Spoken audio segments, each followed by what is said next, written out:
Bonsoir et bienvenue dans votre journal. Nous sommes le mardi 25 septembre. À l'une de l'actualité, Mayotte voit naître sa première ZSP, comprenez zone de sécurité prioritaire. Annoncée par Annick Girardin en février dernier, elle répond à un besoin croissant de sécurité sur l'île. Un premier pas pour la population mahoraise qui jusqu'alors exprimait son sentiment de ne pas être entendue par le ministère. L'enjeu est critique, la délinquance et la violence ont pris des proportions dramatiques ces dernières années. Les attentes quant à cette mesure sont donc nombreuses, mais en quoi consiste cette ZSP et comment va-t-elle prendre forme sur le territoire? Marion Tellier nous en dit plus. L'instauration de zones de sécurité prioritaires à Mayotte entre enfin en vigueur.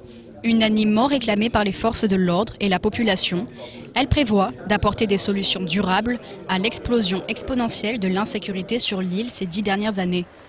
Après une longue période de mise à l'étude, cette mesure permettra au territoire de bénéficier de moyens supplémentaires et d'une plus grande coordination des divers services de l'État. C'est donc une démarche opérationnelle, parce qu'il y a à la fois deux comités opérationnels qui sont créés.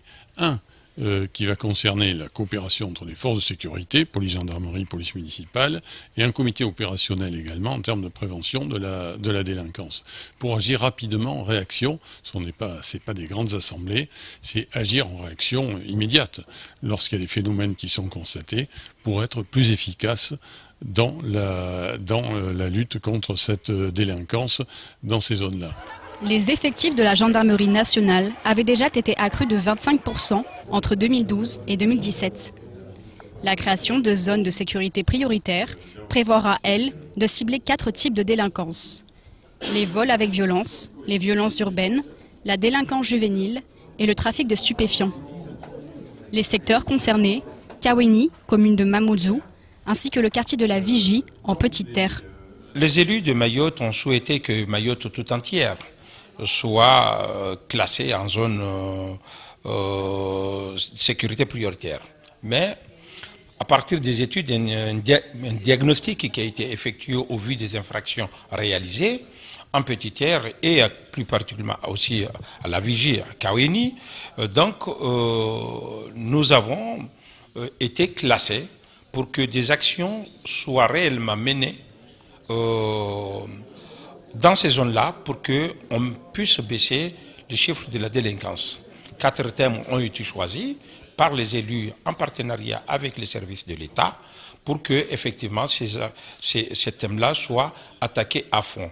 Et ça ne voudra pas dire que les autres infractions seront délaissées, seront menées parallèlement avec un renforcement sur les dispositifs auxquels la zone a été classée. En France, il existe déjà 80 zones de sécurité prioritaires. Elles ont été créées à partir de 2012 par vagues dans les territoires marqués par une délinquance prégnante. Au-delà des annonces sécuritaires, les Mahorais souhaitent que soit redessinée une nouvelle vision de Mayotte et que soient abordés les thèmes de la lutte contre l'immigration clandestine, mais aussi de la santé, du logement ou encore des transports. Depuis vendredi dernier, le collectif de Mayotte réclame le soutien des élus et notamment du président du conseil départemental. Ses membres ont pris d'assaut l'institution et conservent leur barricade du côté du bureau des étrangers. Aujourd'hui, ils ont reçu la visite du président du CD, Souabadine Ibrahim Ramadani. Ce dernier leur a manifesté tout son soutien, assurant être à leur côté et ne pas avoir pu venir avant en raison de problèmes de santé. Une visite accueillie avec beaucoup de joie, même si les membres du collectif attendent que les paroles se transforment en actes. Un sujet signé Abbas Halidi et Daniel Nderagakoura. Il l'attendait comme le Messie et il a décidé de venir à leur rencontre ce matin. Après des semaines de blocage du bureau des étrangers, les membres du collectif de Mayotte ont pu échanger avec le président du conseil départemental qui s'est dit solidaire de leur cause. Il a fallu qu'on intervienne dans son palais pour que lui puisse comprendre plusieurs jours plus tard qu'il était nécessaire qu'il vienne nous voir. Bon, c'est une satisfaction à demi-teinte.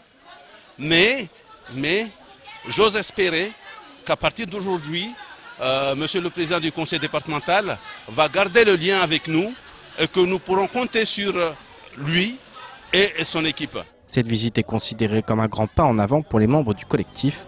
Il souhaite désormais avancer main dans la main pour obtenir gain de cause. C'était un grand moment d'émotion pour tout le monde, pour celles qui étaient là depuis 2 mois maintenant, qui n'ont jamais vu notre grand représentant local, et pour lui-même qui a reçu toute cette émotion refoulée. Et nous pouvons dire aujourd'hui que le combat a pris un autre tournant. Aujourd'hui, le combat pour Mayotte a pris un autre tournant, car on est certain que nos élus sont de notre côté. De nombreux élus se sont déjà exprimés solidaires de l'action du collectif de Mayotte. Cependant, après le dernier mouvement de grève générale, la confiance entre membres du collectif et représentants du peuple reste fragile. Et la bonne cause pour moi, c'est Mayotte. C'est Mayotte qui gagne. C'est Mayotte qui doit gagner. C'est Mayotte qui souffre et qui ne doit plus souffrir. Mayotte qui doit sourire à la fin. Et qui sourira grâce à qui? Grâce à ses enfants. Ces enfants aujourd'hui ont une tête de proue qui s'appelle Sobadine Ibrahim Ramadan.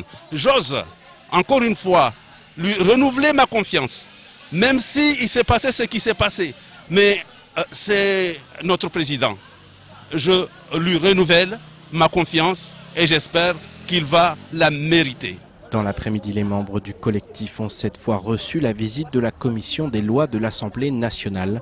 Une autre occasion de faire entendre leur colère au sein des plus hautes instances de l'État. On poursuit cette édition avec le développement annoncé des constructions en briques à Mayotte. Ce matériau biosourcé est aujourd'hui en vogue à tel point que le vice-rectorat a décidé de construire le futur lycée des métiers du bâtiment entièrement en briques. Reconnu pour ses qualités isolantes et ses vertus environnementales, son déploiement sur le territoire est annoncé puisque le futur lycée va travailler ce matériau en vue, pourquoi pas, de son export. Vincent Liétard était sur notre plateau ce matin afin de nous parler de ce projet. Amina Riti. Un établissement scolaire entièrement construit avec des briques, l'idée a désormais fait son chemin. C'est notamment le souhait émis récemment par le vice-rectorat en parlant du futur lycée dédié au métier du bâtiment. De quoi en surprendre plus d'un quand on sait la place occupée depuis longtemps maintenant par des matériaux comme le parpaing ou encore le béton. On voit revenir les grands équipements dans le champ de production de la brique, et ça c'était pratiquement jamais arrivé. On avait fait des écoles il y a quelques 25 ans avec le SMIAM. Et là maintenant on a en fait je pense une nouvelle génération tout simplement. Alors qu'à l'échelle nationale et internationale, la brique fait des émules car reconnue comme un matériau innovant. À Mayotte, elle a fait son entrée dans le milieu de la construction locale il y a des décennies. Preuve que le 101e département a été particulièrement précurseur en la matière. C'est vraiment un savoir-faire mahorais. Il faut savoir que l'opération construction brique, ou la filière et démarche construction brique à Mayotte, est peut-être la plus importante de France, pour pas dire d'Europe. En tout cas en France, c'est certain. On a construit plus de 10 000 logements en brique. On a un savoir-faire avéré. Autrement dit, Mayotte a bel et bien une longueur d'avance s'agissant de ces matériaux qu'on appelle communément biosourcés. À l'heure où la protection de la planète et la préservation de l'environnement sont au cœur de toutes les préoccupations, la prise de conscience semble ainsi se généraliser chez certains acteurs locaux notamment. Les besoins se distinguent maintenant grâce au vice-rectorat qui nous a largement soutenus ces derniers mois. Vincent, il y a aussi EDM. EDM aussi qui contribue et qui va contribuer, on l'espère encore, en tout cas on était en réunion la semaine dernière, un petit groupe de travail, et EDM a confirmé tout son intérêt parce que la brique a des qualités environnementales. C'est notamment un très bon isolant en termes de s'ils le font, c'est qu'il y a une raison, pour le confort dans le logement. C'est donc moins de consommation en clim, etc. D'autant plus que les procédés de fabrication offrent de nombreux avantages, à l'instar de la brique crue. En tout cas, ce regain d'intérêt pour ce matériau que certains ont décrié, à tort probablement, ouvre la voie à de nouvelles perspectives. Reste à espérer qu'entre ceux qui auparavant ont donné à la brique ses lettres de noblesse et la nouvelle génération, la passation se fera de la meilleure façon qui soit.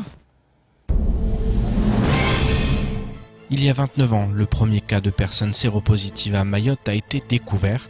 Depuis, le VIH est bel et bien présent sur le territoire, mais nombreux sont les porteurs de la maladie à ne pas faire les tests. L'association Narikem Sada œuvre depuis des années afin de pousser la population à se faire dépister. Si les nombreuses avancées sont à noter, avec notamment l'arrivée de tests rapides, Mayotte reste encore et toujours dépourvue de compteurs de CD4. L'association a donc décidé de lancer un Sadathon afin de récolter des fonds qui permettront au CHM d'acquérir cette machine. Écoutons plutôt Monsef Moudouari au micro de Patrick Millon. Le Msadaton, c'est une collecte de fonds qui se veut au bénéfice du CHM pour permettre à ce dernier de s'équiper d'un appareil qui est très important dans la prise en charge médicale des personnes vivant avec le VIH à Mayotte. C'est un compteur de CD4. Qu'est-ce que c'est que le compteur de CD4? Ce qu'il faut savoir, c'est que le VIH est un virus. Et comme n'importe quel virus, son rôle, c'est de se multiplier dans l'organisme. Alors, pour se multiplier, il a besoin de s'accrocher à des cellules.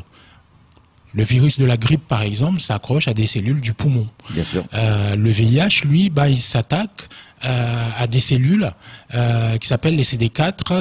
Ces derniers, ce sont eux qui coordonnent le système immunitaire. Donc, le VIH, en affaiblissant le système immunitaire, c'est ça qui amène à ce qu'on appelle le stade SIDA. Voilà, donc vous comprenez bien que ces fameux CD4 sont hyper importants à surveiller dans la prise en charge médicale du patient. Je vous propose maintenant de faire le tour du reste de l'actualité locale de ce mardi 25 septembre. Le défenseur des droits Jacques Toubon a décidé de s'exprimer sur la fermeture du service des étrangers à Mayotte. Selon lui, les atteintes aux droits qui résultent de cette fermeture sont particulièrement préoccupantes. Il constate ainsi que faute de pouvoir faire renouveler leur titre de séjour, des étrangers en situation régulière ont perdu leur emploi, des jeunes bacheliers dont les dossiers avaient été acceptés dans des universités métropolitaines n'ont pu quitter l'île, des parents d'enfants malades voient leur droit à l'assurance maladie interrompu. Même la saisine du juge ne résout pas les difficultés puisque les décisions de justice ne sont pas exécutées par la préfecture. Le 7 septembre dernier, le défenseur des droits a demandé au ministre de l'Intérieur ainsi qu'au préfet de Mayotte de l'informer des mesures envisagées pour mettre un terme à cette situation. Il demeure dans l'attente de leur réponse. Le défenseur des droits alerte une nouvelle fois le ministre de l'Intérieur, garant de l'autorité publique à Mayotte, sur l'urgence à intervenir. Comme évoqué la semaine dernière, la 63e édition de l'Assemblée générale des Nations unies a débuté au siège de l'organisation à New York. La session s'est ainsi ouverte hier et s'achèvera le 1er octobre prochain. Le président de la République Emmanuel Macron et le ministre de l'Europe et des Affaires étrangères Jean-Yves Le Drian sont attendus prochainement à New York. Les enjeux sont les suivants: climat et environnement, développement durable, réduction de la pauvreté, lutte contre les inégalités, éducation, migration, réforme de l'ONU, ou encore la défense des droits de l'homme. La question de Mayotte française a également été introduite par les Comores. Cependant, le pays voisin ne peut plus voter dans la mesure où ses droits ont été suspendus par l'institution internationale pour arriérés de paiement. En attendant, une rencontre Azali-Macron serait prévue afin de trouver une issue au conflit diplomatique entre les deux pays. À l'instar de la CGTMA et de la CGT Éducation, le SGEN CFDT Mayotte se déclare solidaire du préavis de grève lié à la réforme de la voie professionnelle dans l'éducation. Le syndicat demande donc à tous ses adhérents et ses sympathisants de se joindre au rassemblement prévu ce jeudi 27 septembre devant les lycées professionnels de l'île. En ce qui concerne les revendications, le SGEN CFDT réclame la réduction du temps scolaire des élèves afin de multiplier les dispositifs pédagogiques améliorant les conditions d'apprentissage des élèves et de travail pour les professeurs. Il demande par ailleurs le maintien des dotations horaires des professeurs sur la base des grilles actuelles. Pour le SGEN CFDT, adaptation et individualisation de la formation nécessitent des effectifs réduits, une formation pour les enseignants, des temps de concertation à la disposition des équipes pédagogiques pour construire des projets permettant la réussite de cette transformation. On termine cette édition avec du sport et plus exactement un raid qui aura lieu prochainement au Sri Lanka. Réservé uniquement aux femmes, il est communément appelé le raid des Amazones. Depuis 17 ans, cette expédition sportive a accueilli plus de 3500 participantes animées par une même passion, le dépassement de soi. En 2012, l'épreuve avait pris ses quartiers à Mayotte. Pour cette 19e édition, un duo 100% océan Indien pour soutenir l'association réunionnaise MEMS, Mon endométriose, ma souffrance. Un sujet signé Leslie Vimenet. La 19e édition du raid Amazon se déroulera au Sri Lanka. Sandrine Palma, qui vit à Mayotte depuis plusieurs années, a décidé d'y participer en compagnie d'une Amazone réunionnaise. Alors, il faut savoir que la course, on a à peu près 150 équipes qui arrivent un peu partout dans l'Europe. Et moi, le projet, l'idée m'est venue il y a 2 ans de ça. Donc, j'ai fait une petite annonce sur les réseaux sociaux. Et puis, il y a eu plusieurs personnes qui se sont présentées. Et j'ai fini par choisir Elsie, qui, tout simplement, elle est originaire de La Réunion. Donc, moi aussi, je suis réunionnaise. Donc, on travaille depuis 2 ans, Elsie et moi, pour des entraînements. On essaie d'être rigoureux sur nos entraînements, avec plusieurs séances la semaine. Et donc, tout simplement, c'est aussi profiter avec une population qu'on ne connaît pas, découvrir aussi un nouveau pays, et puis partager une course avec plein de femmes un peu comme nous, qui sont accros au sport et qui ont envie de faire dépassement de soi. Les 2 femmes souhaitent faire connaître l'association MEMS, Mon endométriose, ma souffrance, qui se bat contre cette maladie méconnue. Après Mayotte en 2012 ou encore le Cambodge l'année passée, cette fois l'organisateur ZBO a choisi le Sri Lanka. Pourquoi dans un pays différent? Je pense que c'est un choix de la part de ZBO. Le but, c'est aussi de faire connaître un pays chaque année et de travailler aussi avec des associations. Et donc après, sur ces 10 jours de compétition, il y aura plusieurs épreuves sportives. Notamment, il y aura du VTT, du running, du canoë-kayak. Il y aura aussi un parcours de tir à l'arc et de course d'orientation. Pour participer à ce raid féminin solidaire, les 2 participantes Océan Indien sont sponsorisées par Odim, Panima ou encore Aerostral. Sandrine Palma espère que des femmes mahoraises seront à l'avenir tentées de participer à ce raid. Le but, c'était de faire connaître le raid Amazon qui a eu lieu en 2012 à Mayotte et malheureusement pas assez connu, pas assez de participantes. Et puis j'encourage les Mahoraises qui sont sportifs, qui aiment le dépassement de soi, de aussi pourquoi pas s'inscrire et peut-être pourquoi pas pour une future année participer avec moi. Trail, canoë, VTT et autres tirs à l'arc en équipe attendent désormais les futures Amazones. C'est la fin de votre journal. Tout de suite, la suite de nos programmes. Bonne soirée, à demain.